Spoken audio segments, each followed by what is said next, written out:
सब ठीक है? पता नहीं सर, जिया ने कुछ बताया नहीं? नहीं सर। तुम ऐसा करो, घर चले जाओ। लेकिन ये काम कल भी हो सकता है। और इनफैक्ट ये जो तुम काफी देर रात तक काम करते हो ना, ये भी बंद कर दो। जिया को तुम्हारी जरूरत है।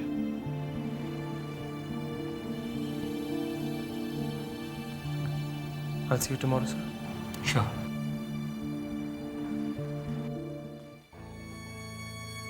वैशाली, बुआ, बुआ, आप तो बुरा मान गई। मैं तो मजाक कर रही थी। अब कम से कम खाना तो खा लो।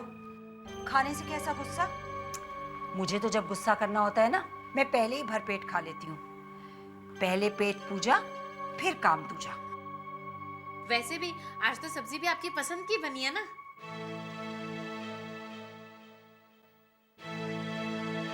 इस घर के कुछ लोग अपनी हर बात को प्लान कर सकते हैं, अपना मजाक भी और अपना गुस्सा भी, पर मैं ऐसा नहीं कर सकती। क्योंकि तुम किस्मत वाली हो।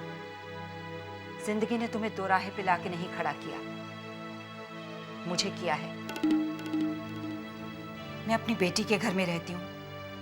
तुम्हें क्या लगता है मैं ऐसा खुशी से करती हूँ? ये मेरी मजबूरी है वैशाली। सावित्री जी, इसलिए मुझे आपकी हरकतों पे ज्यादा तरस आता है। मुझे बड़ी हैरानी होती है जब आप ऐसा करती हैं। आपको तो जिया के दुख के बारे में सबसे ज्यादा एहसास होना चाहिए। आपकी बेटी भी इस घर की बहू है। जिया की जिंदगी इस वक्त आसान नहीं है। ऐसे वक्त में अगर घर के ही लोग उसका मजाक उड़ाएंगे, उसका साथ नहीं देंगे, तो कैसे चलेगा? वो तो देवयानी ने मजाक करके माहौल को हल्का करने की कोशिश की थी, लेकिन अगर उसकी कोशिश से तुम्हें दुख पहुंचा हो तो देवयानी की तरफ से मैं तुमसे माफी मांगती हूँ वैशाली। माफी मुझसे नहीं, जिया से मांगिए। जिया तो मेरी बेटी जैसी है, उससे तो मैं बाद में बात कर लूंगी, पर पहले तुम मुझे अपनी बड़ी बहन समझ के माफ कर दो। देवयानी, तुम भी बुआ से माफी मांगो। अच्छा सॉरी ना। चलो मम्मा, चलो ना जिया, खाना खा लो। शेखर आया नहीं अभी तक? कब तक उसका इंतजार करने का इरादा है? समझो शेखर आया नहीं आज तो क्या भूखी बैठी रहोगी? खाना खाओगी नहीं? नहीं ना। कितनी बार तो लेट आया है शेखर। हमेशा थोड़े ही तुम उसका इतनी देर तक वेट करती हो। आज अचानक इतना प्यार कैसे उमड़ आया? हाँ नहीं जिया, मेरा ये मतलब नहीं था कि तुम मुझसे प्यार नहीं करती। मेरा मतलब तो ये था कि तुम्हें ऐसा दिखावा करने की जरूरत नहीं महसूस हुई ना आज तक। चलो ना, खाना खा लो। जिया, शेखर का पता नहीं कब आएगा और आएगा भी कि नहीं। इन आदमियों की इतनी परवाह करोगी ना तो मैं बता रही हूँ तुम बहुत पछताओगी। वैसे भी घर का माहौल तो देख ही रही हो, आए दिन कोई ना कोई ड्रामा होता रहता है। और ऐसे माहौल में तो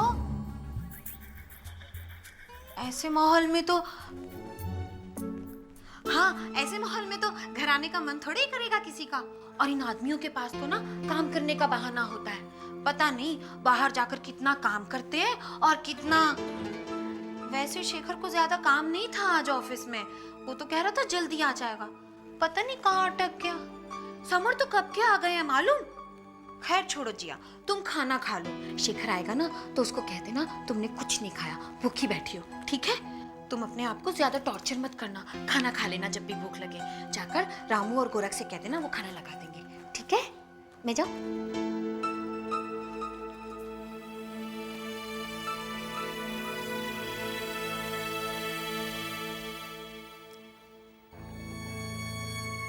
चलिए रुक्मणी जी, अब फिर मिलेंगे।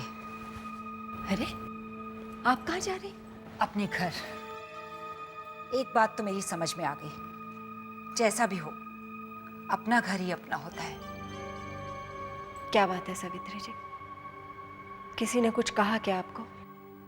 हर बात कहने की नहीं होती रुक्मणी जी, कुछ बातें समझने की भी होती हैं। हम ज्यादा पढ़े लिखे ना सही, थोड़े कम अक्ली सही, पर इतना तो समझते हैं कोई खाना खाते खाते छोड़ के चला जाए तो उसका क्या मतलब है? अब अपमान सहने से तो अच्छा है मैं यहां से चली ही जाऊं। अभी ज्यादा कुछ नहीं हुआ, आगे न जाने क्या हो। आप वैशाली की बातों का बुरा मान गए ना? वैशाली दिल की बहुत अच्छी है सावित्री जी। कभी कभी थोड़ा इमोशनल हो जाती है, लेकिन इस घर का हमेशा भला चाहती है। दरअसल सब जिया को बहुत चाहते हैं, इसलिए इतना मना कर रहे हैं। अब हम भी कोई दुश्मन नहीं है जिया के, लेकिन धर्म का एक तरीका है जिसे अनदेखा नहीं कर सकते। कुछ नियम, कुछ रस्में धर्म में लिखे हैं तो हम क्या कर सकते हैं? अब हमने तो किताबें लिखी नहीं और हम उन पे सवाल भी नहीं उठा सकते। और वैसे भी रुक्मिणी जी, इतना बुरा हो चुका है इस घर का कि अब तो धर्म के विरुद्ध जाने की हिम्मत ही नहीं होती। इसीलिए कह रही हूँ कि आप यहीं पर रुक जाइए। अरे कोई तो होगा जो पुराने रीति रिवाजों को समझता है, वरना यहाँ तो सब लोग नए जमाने के रंग में रंगे हुए हैं। मुझे तो पूरा विश्वास है कि एक दिन ये भगवान को मानना भी छोड़ देंगे। अब इतनी बड़ी बात भी नहीं हुई थी जिसे लेकर वैशाली ने इतना हल्ला कर दिया। इतनी बातें होती हैं, कभी कभार कोई ऊंची नीची बात भी हो जाती है तो क्या हुआ, समझना चाहिए ना इन्हें। देखिए, अगर इतनी छोटी सी बात पर आप ये घर छोड़कर चली गई ना, तो मुझे बहुत बुरा लगेगा। देखिए रुक्मिणी जी, वैसे तो मेरी आदत ही नहीं है किसी के काम में दखल देने की, लेकिन यहाँ घर में अपने को बड़ी समझ के अपनी राय दे देती हूँ। मैंने तो इस बार ठान लिया था, कोई भी रोके मैं नहीं रुकूंगी। लेकिन पता नहीं क्यों आपका कहा टाला ही नहीं जाता। अब आप इतना जोर दे रही हैं तो रुक जाऊंगी।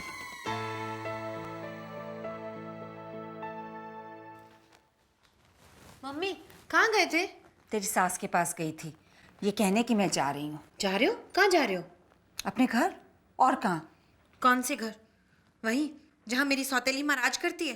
क्या करोगे वहाँ जाके? तू चिंता मत कर, ये तो सिर्फ गीदड़ भभकी थी।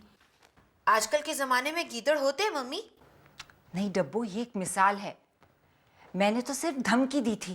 तू मुझे इतना भोला मत समझ। मैंने ऐसा नाटक किया कि तेरी सास ने मुझे खुद कहा आप ये घर छोड़ के कहीं नहीं जाएंगी। और वैसे भी अब ये घर छोड़ के मैं नहीं, घर छोड़ के जाएगी तेरी बुआ।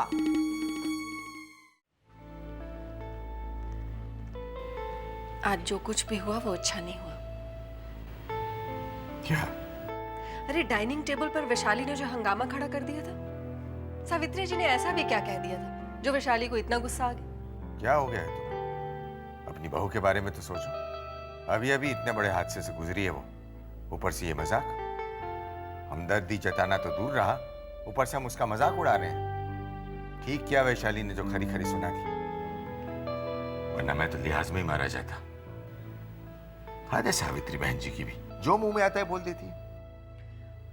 वो आई थी बाद में मेरे पास में, उन्हें बहुत बुरा लग रहा था, बार बार माफी भी मांग रही थी, अपने जाने की बात कर रही थी।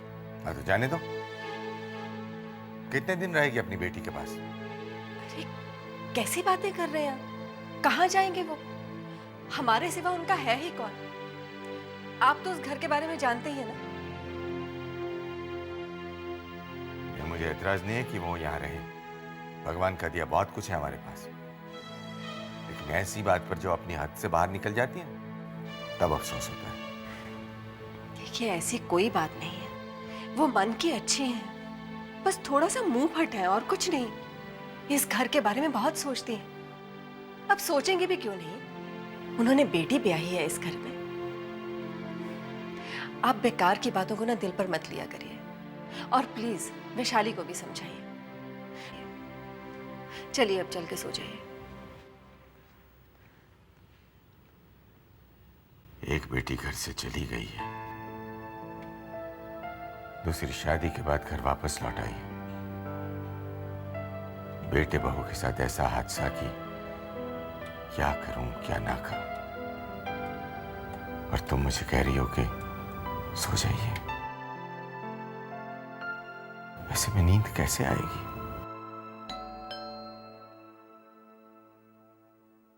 वो आप अभी तक जाग रही हैं? हाँ, जब घर का कोई बाहर हो तो किसी ना किसी को तो जागना ही पड़ता है। किसी नौकर से कह देती, घर में दो नौकर हैं। नहीं शेखर, कुछ काम ऐसे होते हैं जो नौकरों के जिम्मे नहीं छोड़े जाते। क्या बात है बुआ? जिया का फोन आया था, वो भी परेशान लग रही थी। जिया के साथ तो कुछ दिन ये परेशानी लगी रहेगी। पर बात क्या बुआ? कुछ नहीं, जाओ खाना खा लो। जिया भी तुम्हारे इंतजार में भूखी बैठी है। जिया ने खाना नहीं खाया? नहीं, वैसे भी आजकल उसे भूख कम लगती है, और जितनी लगती है घर वालों के रवैये से मर जाती होगी। ठीक है, मैं जिया के साथ खाना खा लेता हूँ। शेखर, शेखर, जिया का ख्याल रखा करो बेटा। उसे तुम्हारे प्यार और सपोर्ट की बहुत जरूरत है। बेटा, जिया ने जो तुम्हारे लिए किया, तुम्हारे घर के लिए किया, वो हर कोई नहीं कर पाता। आई नो, आप फिक्र मत कीजिए, मैं जिया का पूरा ख्याल रखूंगा, उसे खुश रखने की पूरी कोशिश करूंगा।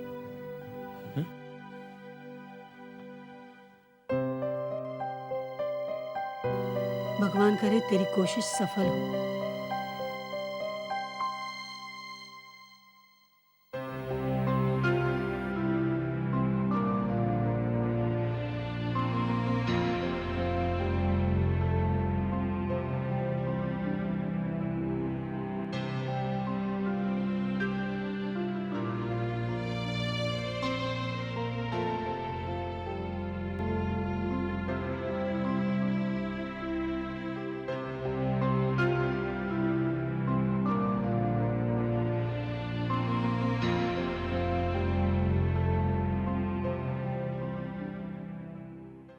तुम्हें उस लड़की की तलाश है ना, जिसकी शादी है?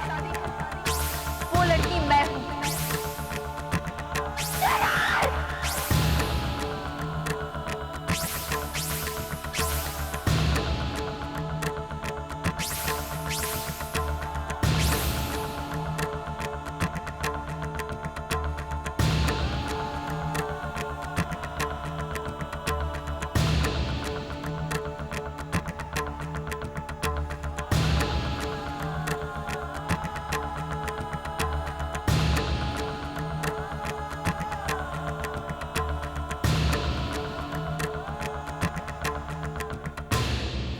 कौन? इतनी देर रात तुम्हें कोई और भी फोन करता है क्या? राकेश, मेरी शादी हो चुकी है। तो फिर तुम अपने घर क्यों रहती हो? अगर मुझसे शादी की होती तो शायद घर वाले तरस जाते तुम्हारी शक्ल देखने को। इतना प्यार करता मैं तुम्हें, वो बुलाते रहते और तुम कहती नहीं। राकेश प्लीज सो जाओ। नहीं, अभी नहीं, अभी नींद नहीं आती। तुमने कहा था कि तुम मुझे फोन करोगी, मैं तब से फोन के करीब ही बैठा हूं। हर आवाज पर इसी उम्मीद पे फोन उठा दो कि तुम्हारा फोन होगा, लेकिन नहीं, तुमने फोन नहीं किया। अरु ऐसी भी क्या बेरुखी, क्या इतनी जल्दी भूल गई मुझे? राकेश तुम अभी सो जाओ, मैं तुम्हें कल फोन करूंगी। अभी मुझे बहुत नींद आ रही है। नहीं नहीं नहीं अरु नहीं, फोन मत रखना। अब मुझे तुम्हारा कोई भरोसा नहीं। कई बार वादे तोड़े तुमने।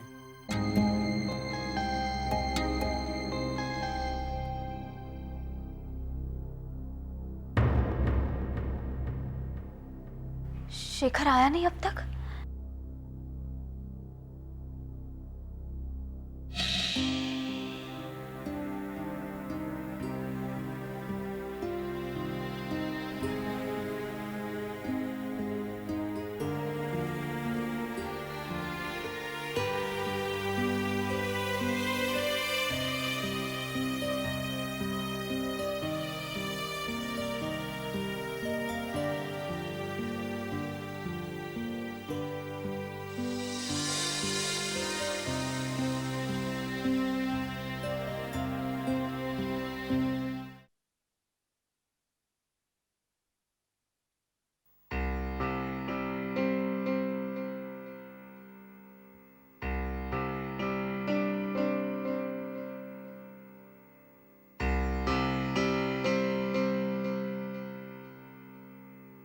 शेखर,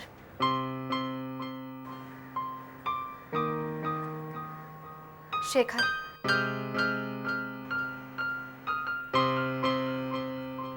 शेखर,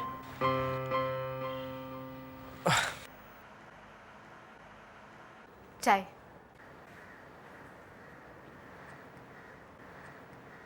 रात को लेट हो गया तो नहीं सो गया था। तुम रात को बैठे बैठी सो गई थी, तुम्हें लटाया, तुम्हारे ओढ़ने वाली चादर नहीं मिल रही थी, चादर की जगह बदल दी तुमने। कमरे की सेटिंग आजकल मैं नहीं करती, गोरख करता है। सफाई भले ही गोरे करे, मगर प्लानिंग तो तुम्हारी होनी चाहिए। नहीं, अब मैं कुछ भी प्लान नहीं करने वाली, क्योंकि मैं जानती हूँ अपनी जिंदगी की प्लानिंग कोई और ही करता है।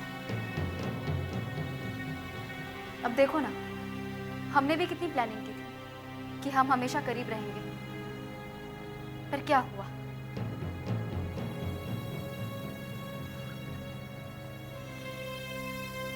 क्या मतलब? कुछ नहीं। जिया, रात को तुमने मुझे दोबारा फोन किया था? नहीं। नहीं?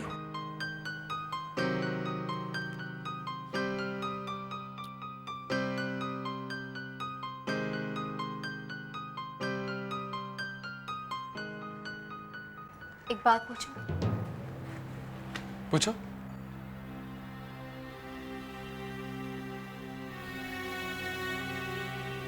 आजकल तुम काम का बहाना बनाकर लेट आते हो। जिया, मैं तो हमेशा काम से लेट आता रहा हूँ। तब देर से आने की वजह वाकई काम होती थी, और अब क्या? अब तुम मुझसे दूर रहना चाहते हो, मुझे अवॉइड करना चाहते हो, इसीलिए काम का बहाना बनाते हो।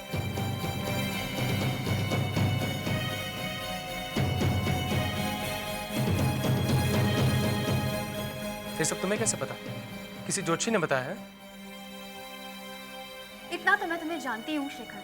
तभी ये सब इतनी आसानी से कह रही है कि मैं तुमसे दूर रहना चाहता हूँ। जी, अब इतने सालों में बस तुम मुझे इतना ही जान पाई हो, इतना ही भरोसा दिला पाया मैं तुम्हें। जी, अब कल ऑफिस में मुझे वाकई काम था, तुम्हें एक ही नहीं आता तो ऑफिस फोन करके पता कर सकती हो तुम। तो आजकल तुम्हें बहुत काम है ना? हाँ जिया। तो आज भी जल्दी जाना होगा, है ना?